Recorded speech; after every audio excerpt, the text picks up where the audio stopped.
I'm Ethan Moreland, 36, former operations director at my family's construction firm. I stood at the back of the banquet hall, next to a tray of untouched dinner rolls and a flickering sconce that hadn't been fixed in weeks. My name wasn't on the placard. There was no chair for me at the head table. The long white cloths had been ironed flat.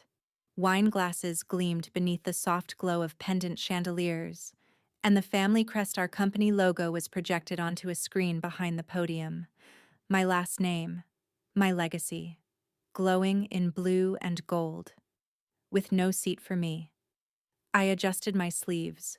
The cufflink on my left wrist was loose. It used to belong to my father. I felt it wiggle as I slid my hand into my pocket and watched my younger cousin, Greg, step up to the microphone. "Let's give a big round of applause," he said, "to the new leadership team of Moreland and Sons. Tonight, we celebrate transition, renewal." The applause was polite. A few glances swept the room, some with confusion, others with deliberate avoidance. No one looked at me directly. My uncle had told them I'd step down for personal reasons. What he didn't mention was the vote. The four of them, blood and not, had voted me out 3 weeks ago. I caught sight of a waiter weaving through the tables, silver tray in hand. I raised my finger slightly, asking silently for a glass. He hesitated, glanced at someone near the stage, then leaned toward me with an apologetic smile. "I'm sorry, sir," he whispered. "I was told not to serve this section. My jaw didn't move. This section just orders from the organizer," he murmured, eyes darting away. I nodded once. "Thanks for telling me." He gave a little bow and disappeared. The carpet beneath my feet was a deep maroon with golden thread tracing curling patterns. I stared at those patterns as if they could explain how I'd gotten here, how a man could give 15 years to a business, rebuild it after a recession, hire half the team in this room, and still be quietly erased. Just like that. A few guests nearby laughed loudly. I recognized the laugh. It was my sister, Emma, probably on her third glass of white. She looked good under the lights, confident. Not once had she called me since the vote. Not once. "If you've ever been pushed out of something you built with your own hands," I said aloud, almost to myself, but maybe to someone watching, "drop a comment or let me know where you're listening from. Hit like or subscribe if family politics ever made you question your place too." The MC tapped the microphone again.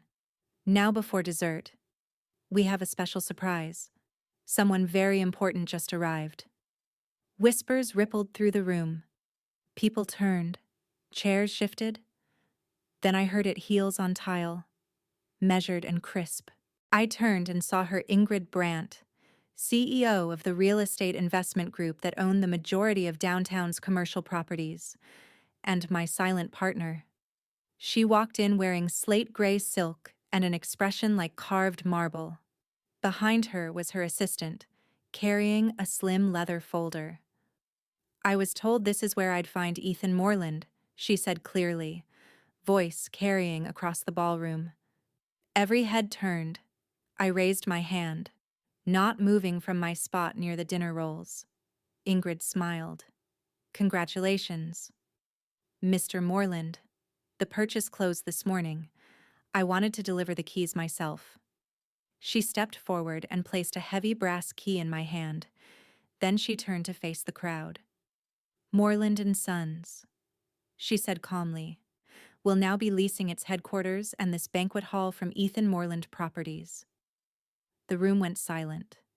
Utter, humming silence. Someone set a glass down too hard. Forks paused in midair. My uncle's mouth hung slightly open, and Greg just stared like he'd forgotten how to blink. I looked down at the key, the weight of it pressed into my palm.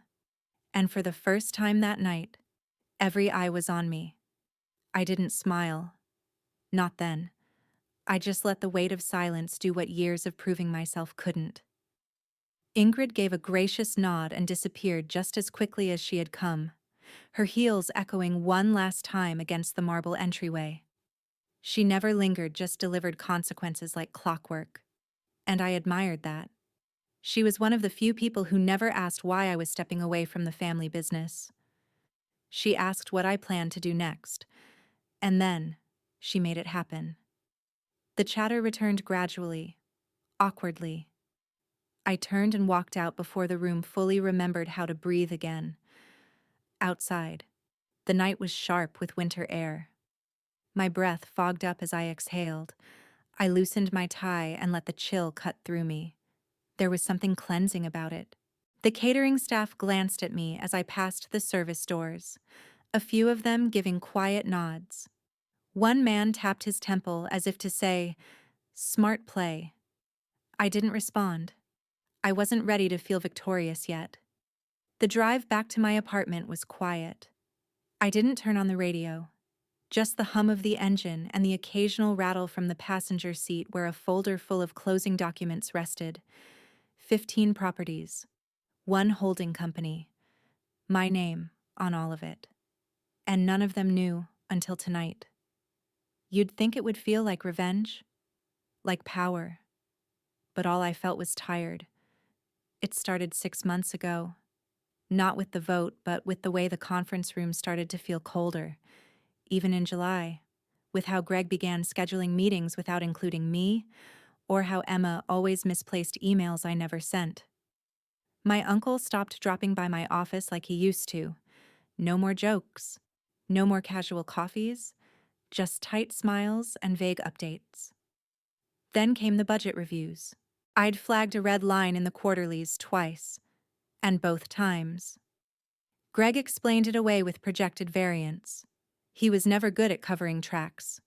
But no one wanted to hear that. The new guard wanted flash. They wanted IPO talk. I wanted stability, precision, accountability. And in their eyes, that meant I wasn't evolving with the times. The vote was scheduled on a Friday. I only knew because Maria, our HR lead, broke down crying in the elevator and told me, "They didn't even plan to tell you until afterward," she said, clutching a stack of files. I still went into the meeting, still sat in my usual chair left side of the long table, third from the head, still wore my company pin on my lapel. They called it a strategic reorganization, said they were moving in a direction aligned with future growth, said I could retain shares as a gesture of goodwill, but they would be non-voting. I didn't speak for the entire meeting, just nodded once and walked out. That night, I sat on the floor of my living room with a bottle of scotch I'd been saving since my father passed. I opened it, drank a third of it straight, and stared at the ceiling until morning. That's when I called Ingrid. She wasn't surprised. "They'll need space," she said. "Most people forget about the land underneath the empire until someone else owns it." She introduced me to a lawyer in Chicago and a portfolio agent out of Austin. I liquidated my minority shares quietly, pulled out my savings, and bought up 3 commercial properties tied to our regional warehouses. Then 2 weeks later, the 4th building our headquarters went on the market in a foreclosure auction. I registered under a holding name. My offer went uncontested. No one thought to check the buyer. They assumed it was a local conglomerate, maybe a firm flipping office space. No one expected me. The only person who knew was my mother. "You sure this isn't pride?" she asked over tea. Hands curled around her mug like always. "I don't know," I said honestly. "I just want them to see me again." She didn't argue, just sipped her tea and said, "Then let them," the night after the banquet. I sat in that same living room, only now with a folder of deeds instead of scotch. I flipped through the pages again and again. There was something surreal about seeing my name next to lines that once belonged to my uncle, buildings that once hosted my office, my team, my early mornings and exhausted evenings. It didn't feel like revenge. It felt like gravity had finally stopped pulling toward them. I was no longer part of the orbit. The next morning, Greg called. He didn't say hello. Why didn't you say anything, he asked. His voice cracked just a little. Would you have listened? I said. Calm. A pause. It's complicated. No, I said. It's actually not. He sighed. You're not seriously going to evict us, are you? I'm your landlord, Greg, not your executioner. You'll get a new lease, a fair one. But this time, I get a seat at the table whether you like it or not. Another pause. You really bought all of it. All of it. A longer silence this time. Then, you know, Uncle Mike's pissed. I know, I said. He should be. So was I. I hung up before the conversation could turn into something nostalgic or bitter. I didn't want apologies. I didn't want war. I just wanted presence, power on my terms. The kind that doesn't scream, it just owns the ground beneath your feet. A few hours later, I received an email from the property management system. Someone had requested access credentials for the first floor office suite. Greg. I granted it with a click. If you've ever had to watch your name get erased from the table you helped build, only to return through the back door with the deed in hand, leave a comment or tell me where you're tuning in from, hit that. Like if you've ever realized that sometimes the quietest path back to power is through ownership, not revenge. That night, as the city lit up around me, I stood by the window of my apartment and watched the lights flicker across the skyline. Tomorrow, the company would open for business, but the building, it would open for me. The morning air was sharp with frost when I pulled into the parking lot of the building I now owned. It was still called the Moreland Building. Old signage hadn't been replaced yet, but that would change soon. I parked where I always used to, the second spot from the front door, the one with my name still faintly stenciled on the curb in peeling white paint. I stepped out, my breath clouding in the cold, and took a moment just to stand there. The lot wasn't full yet. Most of the team trickled in closer to 9, but I saw familiar cars. The blue Mazda that belonged to Cheryl in accounting. The matte black Range Rover that Greg leased for branding purposes. I ran my hand along the concrete pillar as I walked toward the glass entrance. It was cold, rough, and somehow comforting. Still here, still standing. The receptionist looked up as I stepped through the sliding doors. Her name was Dana. She used to bring banana muffins on Mondays and sneak me the extra one when I looked especially tired. Hi, Dana, I said. She blinked, startled. Ethan. I nodded, smiling. Just here to tour the building. Her eyes flicked to the new badge around my neck. It wasn't one of the old red employee IDs. It was a white security access card with a gold corner. Building management. Dana swallowed and stood up instinctively. Oh. Should I let someone know you're here? Don't worry, I said, motioning to the lobby desk tablet. They'll know soon enough. I walked past the front desk toward the elevators. A new keycard scanner had been installed outside the elevator bay. I held up my card, and the panel lit green. The doors opened with a soft ding. As I rode up to the executive floor, I could feel something old inside me shifting. Not bitterness, not pride, just clarity. The kind that comes when you're no longer trying to prove you belong in the room. You're the one opening the door now. The executive suite had been redecorated. Gone were the dark oak panels and brass fixtures my father loved. In their place were brushed aluminum finishes, modern light fixtures, and those awful abstract canvases people pretend to understand. It looked like a tech startup now, not a legacy firm. Greg was already in his office glass walls, leather chair, perfect view of the city. He didn't see me at first. I knocked gently on the frame. He turned, startled. Ethan. Morning. You can't just... I said, holding up the keycard again. Owner access. He leaned back, his mouth tight. What do you want to walk the space? As the landlord. This is petty. No, I said quietly. This is property management. He stood, suddenly defensive. Look, I didn't want it to go down like it did. Uncle Mike. He pushed for it. You still voted. I didn't know you were going to do this. I didn't know you were going to sell me out. He didn't speak, just looked down at his desk, then back up. So what now? You spy on us. Raise the rent. Kick us out. No, I said, walking slowly around the room. I just want to make sure the walls I built are being taken care of. That's all. Ethan. His voice cracked a little. We were kids. I looked up to you, and I was proud of you. I said, my voice softening. Until you decided that being in charge mattered more than being fair. I left before he could reply. I didn't want an apology. I didn't want to hear his reasons. I just wanted him to see that I had not disappeared. I had simply moved to a different floor. The rest of the building walkthrough was uneventful. The old engineering office had been gutted, turned into a minimalist break room with hanging succulents. The loading docks were still loud and grimy, full of clanking metal and diesel fumes. That part hadn't changed. I stopped by the maintenance office and introduced myself to the new facilities team. A man named Luis handed me a clipboard and asked if I had any requests for inspection. Not yet, I said. Just wanted to see who's keeping the lights on. Luis grinned.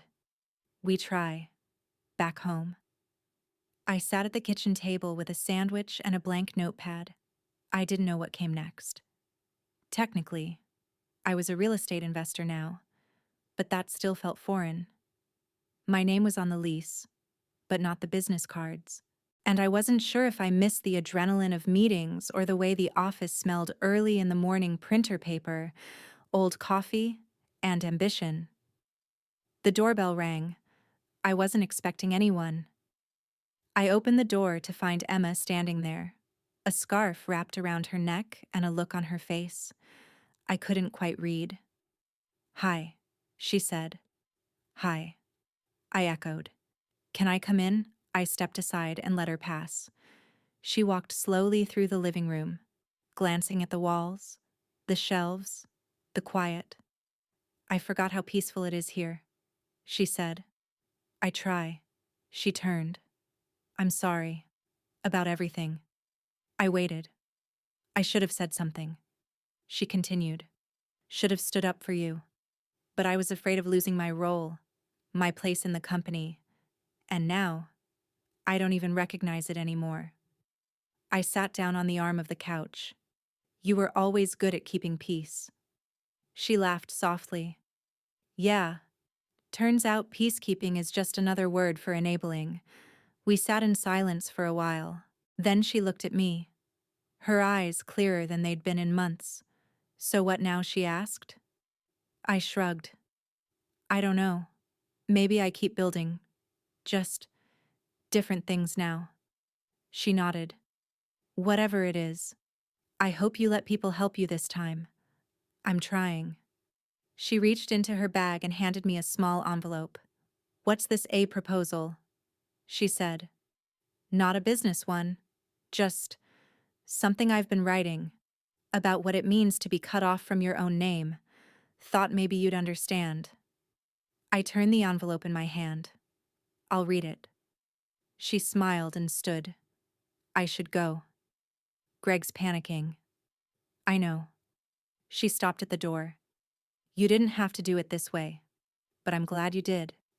After she left, I opened the envelope. Inside was a handwritten draft, part memoir, part essay. The first line read, "Sometimes you don't realize you were the foundation until they build the house without you, and it starts to sink." I sat with that for a long time. If you've ever lost your place in a family business or any dream and had to find your name again through ownership, through starting over, or through standing still until they noticed you were the ground they built on, tell me about it. Share it below. You're not alone. That night, I turned off my phone, and for the first time in years, I slept without thinking about meetings, votes, or approvals.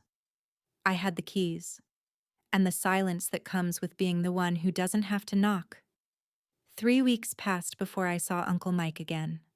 Not a call, not a text, just a certified letter, folded with precision and hand-delivered by a courier who looked nervous even saying my name. The envelope was white, heavy stock, embossed with the company seal I used to approve myself for printing. I let it sit on my desk for 2 days. On the third, I opened it. It wasn't dramatic, just a formal request to meet, to discuss long-term tenancy and alignment of interests. There was a handwritten line beneath the typed paragraphs. Let's not make this uglier than it needs to be. M. I called the number at the bottom and scheduled it for a Thursday morning. Neutral ground. A cafe downtown with high ceilings, quiet tables, and a view of the river. The same place he used to take me as a kid, back when I thought he was the kind of man I wanted to be. He arrived early, wearing a charcoal suit and a scarf. I knew his assistant had probably steamed that morning. His silver hair was brushed neatly back, but the usual confidence behind his posture had thinned. He looked older than I remembered. "Ethan," he said, standing. "Mike," I answered, not calling him uncle. Not anymore. We sat. The waitress approached with menus and nervous energy. He ordered black coffee. I ordered tea. When she left, the silence felt like a bridge between two cities once connected, now barely speaking. "You made quite a splash," he said eventually. "You gave me time to think," I said, evenly. "I used it." He nodded, his jaw tightening. "I didn't want this to be a fight. You voted me out. I did what was best for the company." I leaned forward. "No, you did what was easiest for control." He didn't answer, just stared out the window for a moment as if the river could explain something he couldn't. "You always wanted to keep things clean," I said, lowering my voice. "You thought handling things in back rooms and private votes made it noble, but you forgot the people who built the bones. You forgot me." He looked back, and for a second, his mouth trembled. "I didn't forget you," he said quietly. "I tried to protect you. From what success risk myself. From being the one blamed if things collapsed. That's not protection. That's exile." He rubbed his temples. "It wasn't supposed to go this far. Now Greg's in over his head. The team's nervous. The bank is sniffing around. And you've got the power to choke us." "I don't want to choke you," I said. His eyes flicked up. "Then what do you want?" I paused. That was the question, wasn't it? I want acknowledgement. I want the record set straight. I want people to know I didn't walk away because I failed. I walked away because you pushed me." He swallowed hard. "And then," I continued, "I want to move on, with or without you." He nodded slowly, like a man realizing the price of his own silence. "You'll be increasing the lease?" he asked. "No, just enforcing it. Standard commercial terms. You can review it with legal. Nothing predatory." He smirked faintly. "You were always fair. That's what scared me. That's what made me dangerous." I corrected. We didn't speak for a while, just drank our coffee and tea in an uneasy silence that wasn't quite hostile but no longer familiar. As I stood to leave, he said something I didn't expect. "Your father would have been proud." I turned. "Don't use him now." "I'm not. I'm just saying. He built the name. You built the backbone." I walked out before I could decide whether to believe him. Outside, the sun was rising slow over the river, pale gold on the water. I let it hit my face and stood there for a moment, thinking about how different this felt from the kind of victory I used to imagine. It wasn't dramatic. No applause. Just the quiet return of self-respect. Just space. That afternoon, I returned to the office building not for meetings, not for surveillance, just to sit. I had access to a private office on the top floor, a corner unit with floor-to-ceiling windows that had never been leased out. The sunlight filtered through dust motes, and I opened a notebook I hadn't used since college. No lines, just blank pages. I started sketching ideas. Not revenge, not management, not reports. Designs. A co-working space for small builders, a foundation for tradesmen's families, a mentorship program for second sons. Things I never had when I started. I didn't know if any of it would happen, but I wanted to build again this time from vision, not obligation. Later that week, I got a text from Cheryl in accounting. Cheryl just found out you own the building. Is it weird that I'm proud of you? Me, maybe, but it helps. Cheryl Gregg's been nicer lately. Maybe he needed the scare. Me, maybe we all did. That Friday, I walked through the building after hours. The office floors were quiet, lights dimmed, a hum of machines still running somewhere behind the walls. I took the stairs, not the elevator. Wanted to feel each floor again. Wanted to remember. On the second floor. I passed the old break room where I once fixed the microwave myself because no one else would.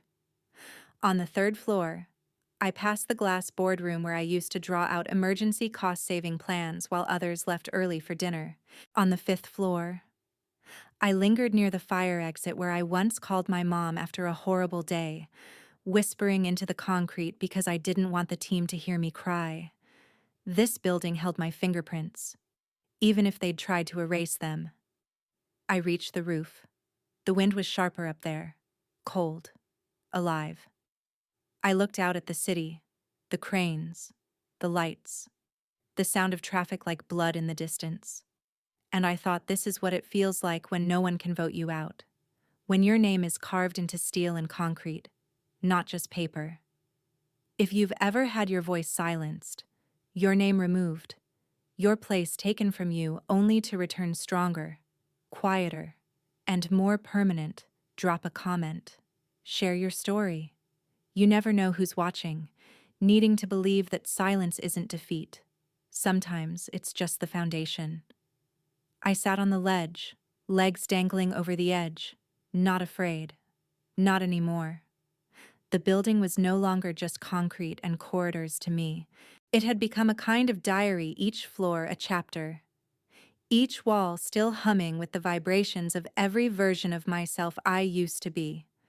And now, I could walk its halls with nothing to prove, no badge to swipe for approval. I had the master key. The following week, something shifted small, barely noticeable to anyone who wasn't paying attention. But I was. People started greeting me in the hallways again. Quiet nods. Some with guilt. Some with admiration. A few with nothing but confusion on their faces. Like I was a ghost who refused to vanish. Luis from facilities brought me a clipboard. Light in the west stairwells flickering again. He said, I can patch it for now, but the ballast's probably shot. I'll sign off on the replacement. I replied, already reaching for my pen. He grinned. Feels weird, doesn't it? Signing again? I paused. It feels right. He gave me a firm nod and walked off, boots echoing down the hallway. That afternoon, I attended a fire safety inspection meeting technically as the property manager, not an employee, but there was a subtle irony in watching the leadership team sit where I used to sit, while I stood at the back, clipboard in hand, and signed off on the permits they needed to keep operating. After the meeting, as I exited the stairwell, I saw a young man standing in front of the elevator, probably mid-20s, nervous. He was holding a printed resume and wore a suit one size too big. The kind of kid I used to be, minus the braces and desperation. First interview, I asked casually. He nodded. Yeah, operations associate role, kind of a long shot. I smiled. Don't say that. It's not a long shot until you're out the door without a handshake. He looked at me for a beat. You work here. In a way? I said. Good luck in there. As the elevator opened, he paused. Wait, what's your name, Ethan? I said. Just Ethan. I didn't know why I said it like that. Maybe because I wanted him to walk in without the weight of my name looming over his shoulders. Maybe because there's a quiet kind of power in being unknown, just long enough to observe who people become when they think you don't matter. That evening, I met Emma at our mother's house. Mom had insisted on a Sunday roast. Her way of calling a family meeting without saying so. The table was set the way it always was, candles down the center, ceramic dishes from our childhood, and linen napkins she still ironed by hand. I sat across from Emma and beside my mother, who eyed us both like she was trying to read a secret script between siblings. You're quiet, she said. Finally. That's dangerous with you two. Emma laughed. I didn't. She reached for the mashed potatoes, then paused. So, I talked to Mike. I said nothing. He said the team's nervous. Greg's under pressure. They made a decision. This is what it feels like to live with one. Emma studied me. You're not going to let it go. Are you? I already did. I said calmly. That's why I'm not asking for my job back. My mother reached out, placed her hand over mine. Then what are you asking for? Ethan. I looked at her. The woman who watched me pull my first all-nighter to write a proposal for a government bid at 21, who sat with me after Dad's funeral and told me, this is your family now, even if they don't know it yet. I want to be remembered, I said quietly. Not rewritten. The air shifted. Emma swallowed hard. Our mother leaned back and took a long breath. After dinner, Emma walked me out. The sky was streaked with purple, and the first stars were just beginning to peek through. I'm thinking of leaving the company, she said suddenly. I turned to her. Really, I don't recognize it anymore, she admitted. Greg's chasing metrics. Mike's still clinging to the brand. No one's listening to the ground floor. What would you do instead? I don't know yet, she said, hands in her coat pockets. But I'm tired of being a diplomat. Maybe it's time I stop translating and start building. Then do it, I said. Build something. She looked at me and smiled small, brave, funny. That's what Dad always told you. I nodded. And I finally did. 2 days later, I got an email from Ingrid. Short and simple. Subject your idea. Body. The co-working initiative for independent contractors run the numbers. I have a space we can prototype in. Investors are interested. No board votes this time. I stared at the screen for a while. Then I opened the draft I had scribbled a few nights earlier and started formatting it into a proposal. Not for a legacy firm, not for a quarterly report, for something new, something mine, that weekend. I returned to the rooftop. Same view, same wind, same hum of the city far below. But I wasn't dangling on the edge this time. I was standing tall feet flat, steady. I looked out over the skyline and thought about how power doesn't always come from the seat you fight for. Sometimes it comes from the foundation you quietly build while they're busy replacing you. It comes from the key in your pocket, the lease in your drawer, the idea no one bothered to ask if you were still capable of having, if you've ever been counted out, voted out, or quietly erased, but you kept going anyway. Leave your story in the comments. Like this, if you know what it feels like to lose a title but find your voice. Subscribe if you believe ownership isn't just money, it's freedom. And if you're still in the middle of it, still watching the people around you forget your worth, just know they can't erase what they didn't give you. The roof was quiet, the wind less biting now. I took one last breath, one last look, then turned and walked back down. Not away, but forward. The prototype co-working space launched 3 months later in a warehouse on the edge of the industrial district, an old shipping hub with corrugated steel walls and sunburnt concrete floors. It smelled of dust and oil, the kind of place that carried the ghosts of machines, calloused hands, and overtimed sweat. I didn't want to erase that. I wanted to build on it. We kept the original beams exposed, installed floor-to-ceiling windows on the north side, upgraded plumbing, added modular stations, industrial designers, carpenters, stoneworkers, early-stage contractors, people like me, 10 years ago, working off card tables and Craigslist leads, now had a home. We called it Forge. No slogans, no branding jargon, just a place to work, quietly, with dignity. Ingrid visited once, walked the entire floor in silence, her heels tapping lightly on the refurbished wood, then nodded and handed me a handwritten check. No investors yet, she said. This is my risk. I tucked it in my jacket without looking. And your faith. I've seen the bottom, she said. I recognize people who know how to rebuild from it. The space filled faster than I expected. A man named Darius brought in a team of immigrant welders who had been operating out of a rented garage. Mia, a sculptor-turned-tile artist, took the corner nook and transformed it into a mosaic studio that looked like stained glass exploded and reorganized itself. Even Cheryl, now officially done with the family business, asked to set up a small mobile bookkeeping station just to help the dreamers keep their taxes straight. It felt nothing like the high-rise. There were no elevators, no suits, no bitter smiles pretending to be meetings. Just real sound, of drills, laughter, swearing, fans spinning, lives starting again. One afternoon, while fixing a jammed door in one of the shared tool closets, I got a call from Greg. He never called. Hey, he said, voice tight. Hey, I don't know how to say this, but we're losing contractors. Some of the guys we used to use are now renting space in your building. They're not mine. I said. They just have better options now. He was quiet for a beat. Uncle Mike's thinking about retiring. Let him. And Emma's officially out. She's consulting for another firm.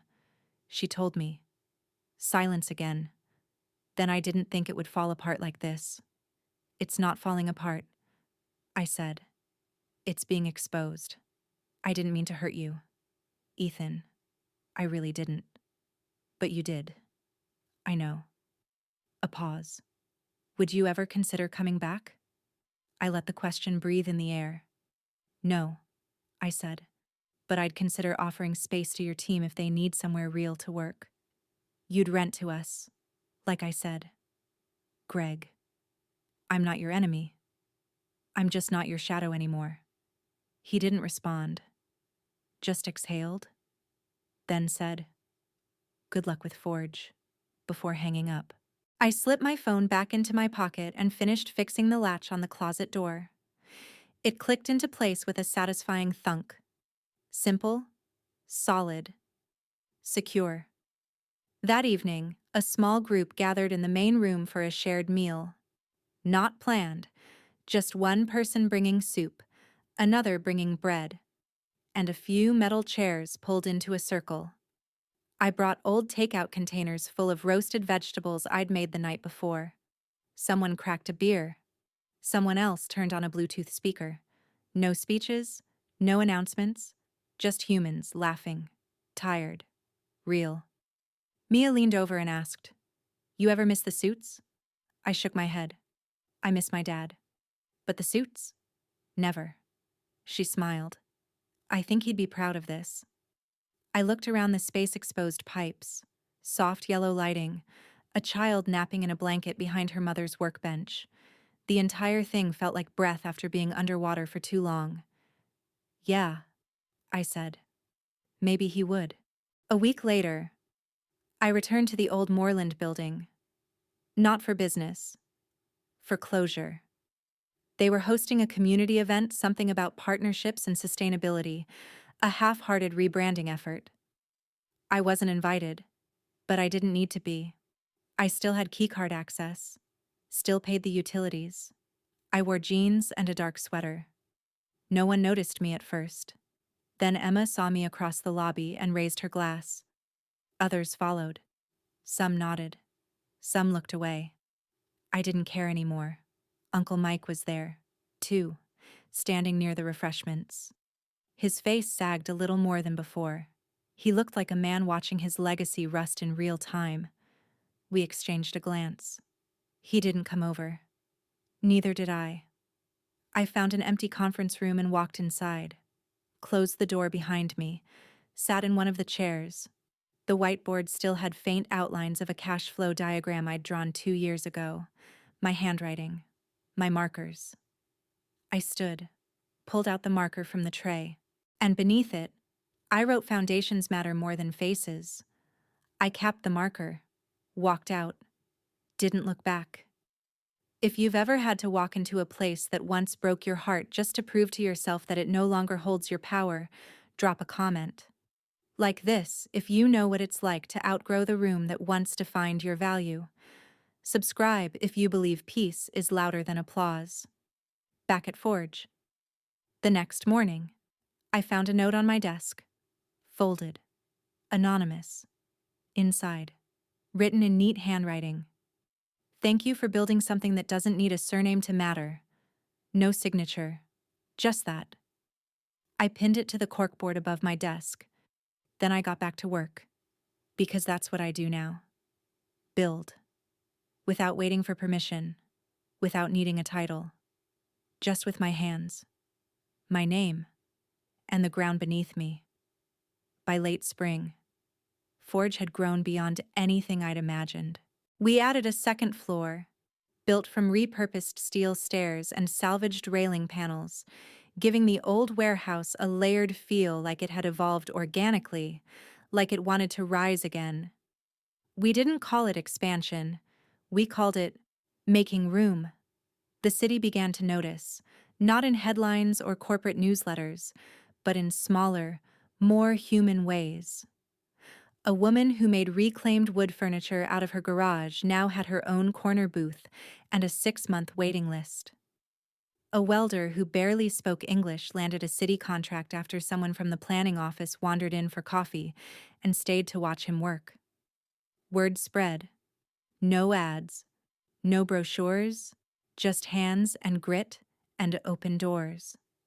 And still, I kept my distance from the spotlight. When local reporters came, they asked who founded Forge. I let them talk to Mia, let them photograph Darius, let them highlight everyone except me. Not because I wanted to disappear, but because I didn't want to repeat the mistake of thinking that the story had to revolve around me to be real. One Saturday morning, I got to the space early. The sun hadn't fully risen, and dew coated the outer glass.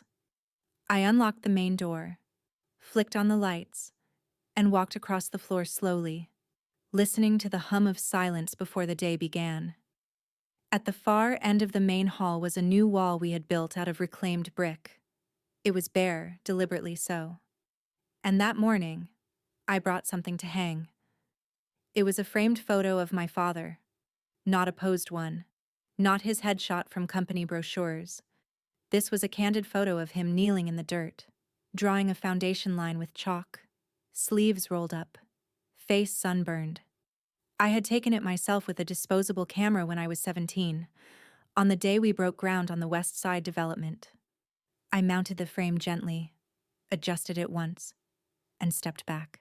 Beneath it, I placed a small plaque to the man who taught me to measure twice and build with both hands. No mention of Moreland and Sons, no company logos, just legacy, stripped of branding. That same day, a woman showed up at Forge. I didn't recognize her at first. She was dressed in practical boots, carrying a clipboard and a rolled-up set of plans. "You must be Ethan," she said, shaking my hand. I'm the project lead on the city's South Corridor revitalization. Welcome, I said. What brings you here? She smiled. One of your tenants applied for our grant. We reviewed their proposal, and then the board started asking where this place was. And they sent you. They sent me to see what it looks like when builders run the space. Not just rent it.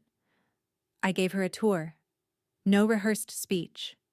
Just motion to the hammering, the sanding, the open coffee station, the toddler sleeping on a blanket behind her mom's station again. Real life. Real people. As we stood in front of the new brick wall, she glanced at the photo of my father. He's the one who started the firm. Right. I nodded. He built the first bones of it. And you. I built this when I had to start over. She looked at me for a long second. Funny. Starting over doesn't always look this rooted. I didn't know what to say to that. So I didn't say anything. By June, I'd added something new to Forge, an open workshop every Thursday night. No fees, no memberships, just a wide open floor, tools, and guidance. We called it Thursday Dust. The first night, only 6 people came. By the 4th week, we had 37. Some were teenagers, some were laid-off veterans, some were women escaping office jobs they hated. All of them had one thing in common: they missed touching something real. We taught them how to hold a saw, how to read blueprints, how to respect steel and not fear splinters. Mia ran the intro classes. Darius supervised welding. I mostly stood back and watched them teach better than I ever could. That was the night my mother visited for the first time. She walked in wearing a linen coat and a tired smile, hands clasped as she took in the space, the noise, the life. I met her near the staircase. You came, I said. I was curious. She looked around, taking it all in. Her eyes landed on the photo of my father, and she walked toward it without a word. She stood in front of it for a long time. He hated being indoors. She murmured, I know. He would have loved this. She added, her voice quiet but steady. He would have said, now this is building. I turned to her. Do you? She looked at me. Yes, Ethan, I do. We stood side by side as the dust swirled in the lights above and voices filled the room. I had always wanted her approval, always imagined it would come during a big speech or a ceremony, but here, without applause, just standing in sawdust beside her that felt like the real ceremony. Later that night, after the last drill was shut off and the lights began to dim, I found a note left near my desk again. Same handwriting. Your silence is loud in all the best ways. I didn't need to know who was leaving them anymore. It didn't matter. What mattered was this. The space was becoming more than a building. It was a mirror for everyone who entered, including me. If you've ever stepped away from something broken, something that once defined you, and wondered if you'd ever find your voice again, this is your reminder. You're not lost. You're just quiet. And sometimes, quiet people build the loudest things. Leave a comment if you've ever had to rebuild from beneath your own name. Like this if you know the feeling of standing in a room you built without recognition. Subscribe if you believe in the power of quiet ownership of building something no one can vote you out of. The next morning, I showed up at Forge just before sunrise. I unlocked the door, felt the cool air drift through, and stepped inside. Home. By midsummer, the city called. Not just a planner or project lead, this time it was a deputy from the Office of Urban Development, asking to meet about collaboration opportunities. The voice on the other end of the line was polite, vague, and too carefully rehearsed, like they weren't sure whether I was a builder, a landlord, or a liability. I told them to send a date. I wasn't interested in bureaucracy, but I'd learned that sometimes. Silence makes a louder impression when you finally decide to speak. The meeting was scheduled in a brick municipal building 2 blocks from Forge. I wore work boots and a clean button down. No blazer, no briefcase, just a clipboard with hand-sketched notes I hadn't even stapled. I wanted them to see me as I was not what I had once been trained to be. Inside, I was greeted by a man named Charles, gray hair, city pin on his lapel, and that tired look of someone who'd been nodding through the same meetings for 20 years. He led me into a small glass room with fluorescent lights and metal chairs too short for the table. "We've been hearing about your space," he said. "Forge." "Good," I said. "I wasn't sure if we were too small to get on your radar." "You're small," he said flatly, "but noisy. In a useful way?" He pulled out a thin folder. "We're piloting a new infrastructure initiative. More workforce development. Less red tape. We want to put some resources into places that already have traction on the ground. You want to use Forge. We want to support it. If you'll let us..." I leaned back. "I've done things without you this far." "We know," he said, not unkindly. "That's why we're here." We went back and forth for 45 minutes. Grants, property lines, zoning relaxations, shared curriculum with the tech college. I didn't commit to anything. I just asked questions, listened. Let them circle the real reason they wanted me in the room. They needed proof their city still had roots, and Forge had become the closest thing to that. At the end, Charles asked, "What do you want out of all this?" I thought about it before answering. I want a city where someone like my dad could start over and not feel like he's already 5 steps behind. I want a place where second sons, blacklisted builders, kids with no degree can walk in with an idea and leave with a plan. I want Forge to be the proof that not everything has to be polished to be permanent. Charles didn't write it down. He just nodded slowly, then said, "We'll be in touch." A week later, they followed up with a $40,000 revitalization grant and a 3-year partnership proposal. I signed it with my middle name first, the way my father used to. After that, everything moved faster. The second location opened on the south end, tucked behind a vacant grocery store. Then a third in a converted rail depot near the shipping yards. Each space carried its own mood, its own bones. But the heartbeat was always the same: no logos, no fancy desks, just the hum of real work. And yet, I stayed out of the photo ops. Emma took on leadership of the mentorship side. Mia ran the arts wing. Darius helped train new site managers. I just visited when no one was looking. Adjusted blueprints. Took long walks through the halls at night. Sat on benches I built myself. Sometimes, I would catch someone staring at the old photo of my father on the Forge wall. A few asked who he was.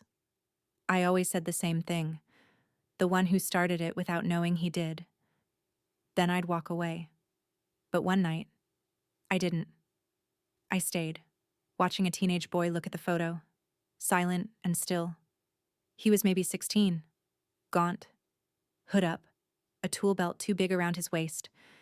"You know him?" the boy asked without looking at me. "Yeah," I said. "He taught me how to hold a hammer." "My dad didn't teach me anything," the boy said. "Then you're going to teach yourself?" I said. He finally looked over. "You work here?" "Not exactly." "What do you do?" "I build things." Slowly. He grinned. "That sounds hard." "It is." He nodded once, as if that made it more worth doing. Later that week, I found another note on my desk. Same handwriting. This one said, "You turned silence into shelter." I pinned it beside the others, and I started writing my own. Not replies letters. Small, folded, anonymous.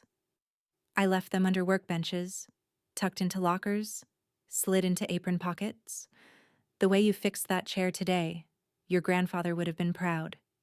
You're not invisible here. I see the way you come early. Stay late, and don't ask for credit. Real strength isn't loud. It just doesn't give up." People started sharing them out loud, reading them at group dinners, posting them on the bulletin board. They called them forge notes. No one knew I'd started them, and I liked it that way. One night, Emma caught me in the back hallway writing one. "You," she said, grinning. I smiled but didn't deny it. She leaned against the doorframe. "You know they think it's a group effort. A kind of collective spirit thing." "Good," I said. "Let it stay that way. You really don't need credit anymore, do you?" I looked down at the note in my hand.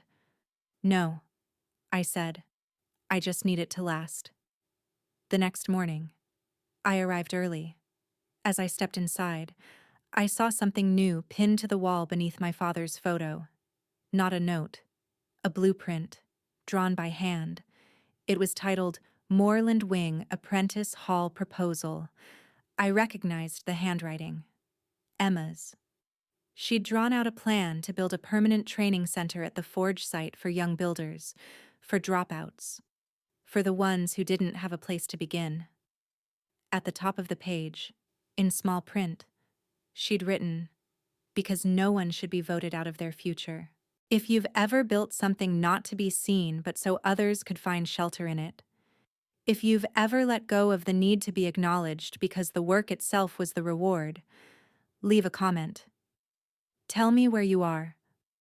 Like this, if you know the quiet kind of peace that doesn't come from applause, but from legacy." That night, I wrote a note for myself. It said, "You made it out. You made it back. You made it real." I folded it, and for the first time, I pinned it on the wall. Autumn came quietly that year. Forge's roof collected leaves in drifts near the south edge, and the mornings took on a chilled hush breath turning to mist, metal cool to the touch, and hammers echoing softer under gray skies. Inside, the work never slowed. If anything, it deepened. The first Moreland Wing broke ground in late October. We didn't hold a press event, just a chalk outline on concrete, early coffee in thermos mugs, and a radio playing low as the sun rose behind a veil of clouds. Emma stood beside me, hard hat askew, eyes damp but proud. "You really never expected it to look like this, did you?" she asked. I shook my head. I didn't expect it to look like anything. I thought I was done. "Well," she said, "you weren't. No ribbon cuttings, no dignitaries, just the sound of shovels hitting earth. And that was enough." The Moreland Wing was designed to feel like a workshop, not a classroom. Long open tables, workbenches salvaged from closed-down high schools, shelves lined with donated tools. The air always smelled like sawdust and pencil lead. Students came from everywhere: city programs, foster systems, probation recommendations, even a few who simply walked in off the street with no questions and stayed. One of them was named Theo, 17, maybe 18, always in the same gray hoodie, sleeves frayed, voice quiet as gravel. He didn't speak for his first week.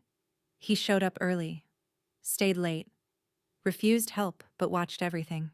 I noticed how he cleaned up after the others without being asked. How he stared at the blueprint wall like it was a language he was trying to learn by heart. On the second Thursday of his second week, he finally asked me something. "Why did you build all this?" I looked at him for a moment, not at the hoodie or the shoes worn to the sole, but his eyes. They didn't ask out of curiosity. They asked out of need. "Because someone once told me I didn't belong," I said, "and I had to prove that I did." He nodded once, as if that was enough. From that day forward, he started sketching.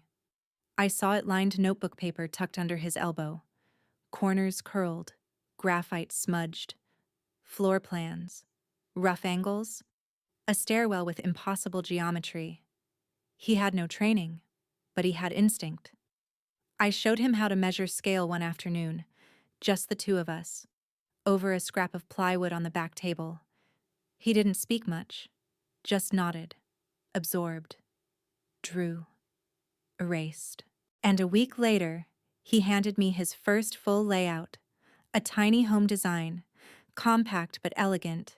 It had no plumbing, no HVAC, but the walls flowed like someone had thought about how sunlight should land at 7 a.m. on someone's face when they woke up. "You drew this?" I asked. He nodded. "What's it for?" He shrugged. "I don't know. Maybe for someone who doesn't want to take up too much space."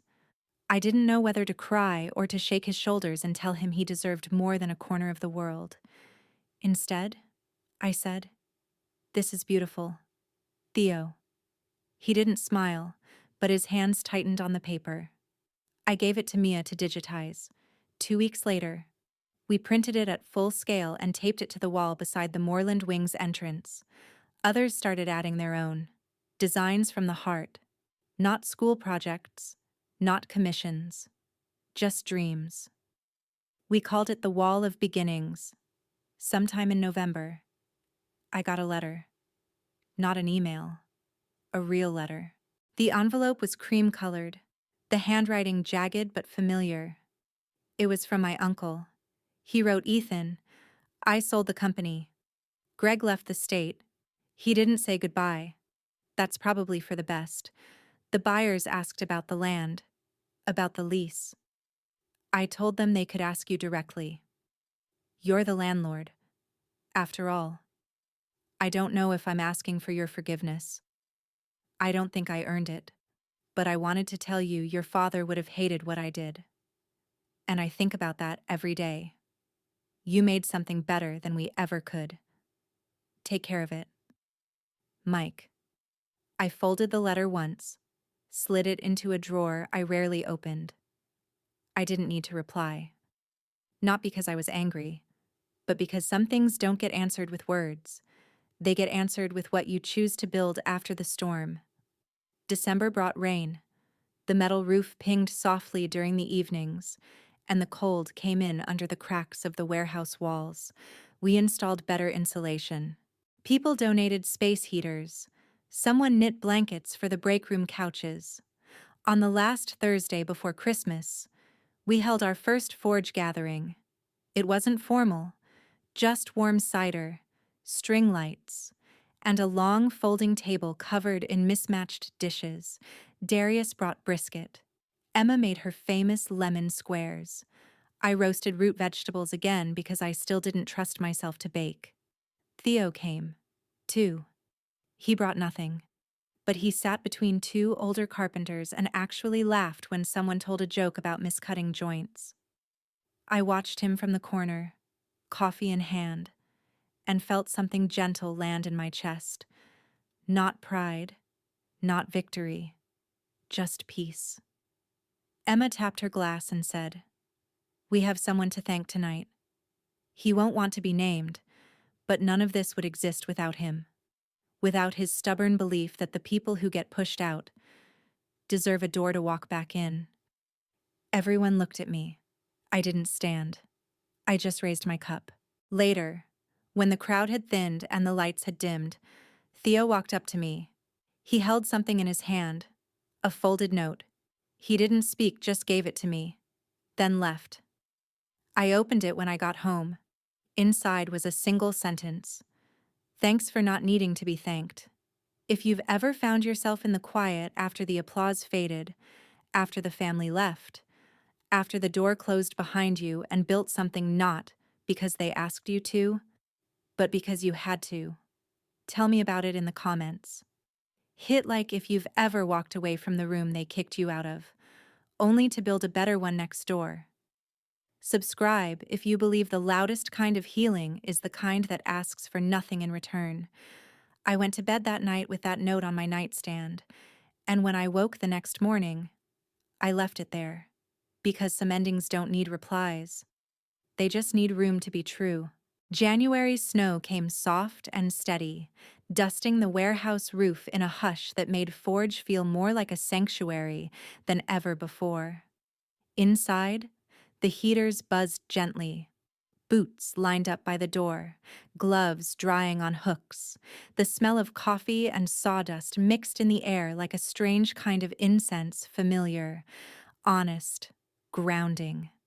Theo was now leading Saturday sessions for new apprentices. Emma was managing the third location, and I found myself with fewer things to do each day but more reasons to stay.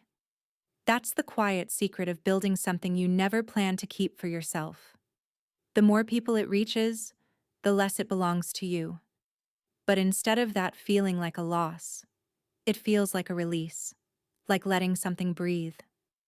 I walked the halls less with a clipboard now and more just to listen to the conversations, the machines, the rhythms of people who no longer needed permission to belong. Forge had become not just a space, but a language of resilience. And somehow, I'd spoken it without knowing how. One afternoon, while organizing some old boxes in the back storage unit, I found something I hadn't seen in years, an old brass plaque. Moreland and Sons Est 1972, rebuilt 2009. I remembered the day we ordered it.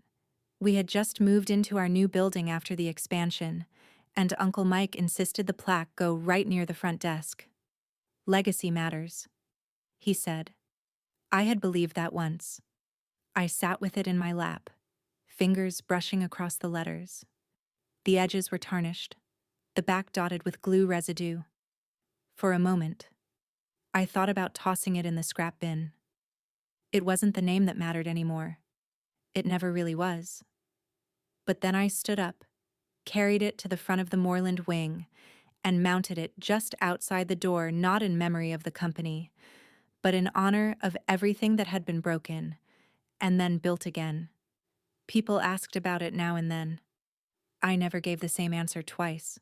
Sometimes I said it was my father's name. Other times I said it was a reminder. But the truth was it had become a tombstone and a cornerstone at the same time.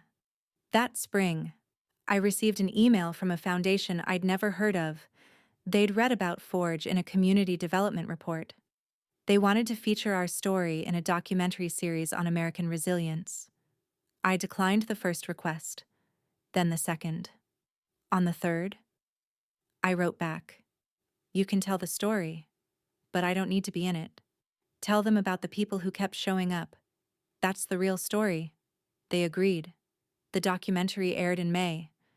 They never mentioned my name, and I had never felt prouder. Sometimes I sat in the back room alone late at night, after the last light had been shut off, and flipped through the ledger we kept of every member who'd walked through Forge's doors. Over 1-800 names now.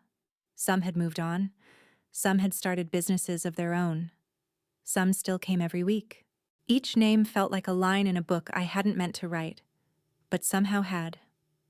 One evening, Emma stopped by with a bottle of wine. She walked in and said, "No speeches, just closure." We sat on the rooftop, legs dangling over the edge again like the first time. "I'm pregnant," she said softly. I turned to her.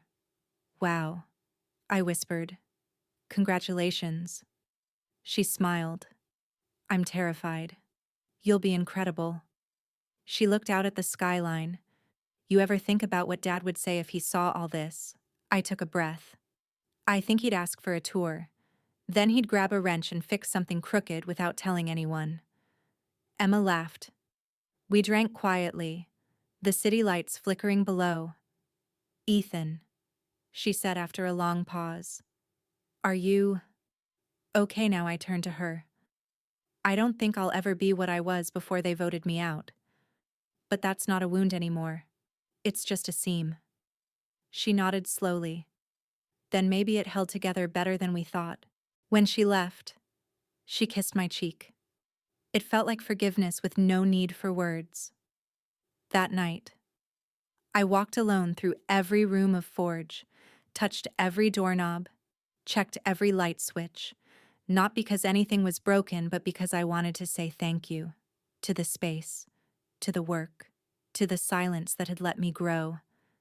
And then I locked up and went home. If you've been through something like this, if you've ever been erased, dismissed, voted out, only to come back on your own terms. Leave a comment. Let me know you're out there. Because maybe we don't need applause anymore. Maybe we just need to know that our stories still echo somewhere. Hit like if you've ever built your name from rubble. Subscribe if you believe peace isn't a destination, it's a decision. As for me, I'm Ethan Moreland, once erased, now rooted. And this was never revenge. It was just foundation.